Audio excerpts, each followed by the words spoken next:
კარგია სკოლა, კარგია, სახლს დაალაგებ და საღამომდე მაინც შეგრჩება დაალაგებული. ესე იგი დაიწყო ჩვენი დღის რუტინა, დედებო.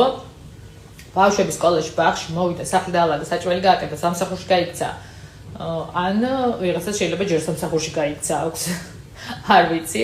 მოკლედ, როგორი რუტინაც არ უნდა გქონდეთ. ჯერის დღე არ დამდგარა წუწუნი რომ დავიწყოთ. ჯერ მაინც ახალი დაწყებულია სკოლა, ამიტომ ბედნიერი დღე ყველას, ყველაფერი ძალიან მაგრად იქნება.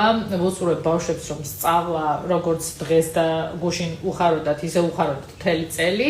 იყვნენ ძალიან მონდომებულები, მაგრად ისწავლონ, გაგვახარონ, ჩვენ მეტი არაფერი არ გვჭირდება მათგან და ჩვენ რაც თავარია ვიყოთ მოტივირებულები, პოზიტიურები, კარგ ხასიათზე და შესაბამისად ძალიან მაგარი დღე, ძალიან მაგარი კვირა, მაგარი თვე და მაგარი წელიწადი გქონდეს. და საერთოდ მაგარი ცხოვრება. რატომაც არა.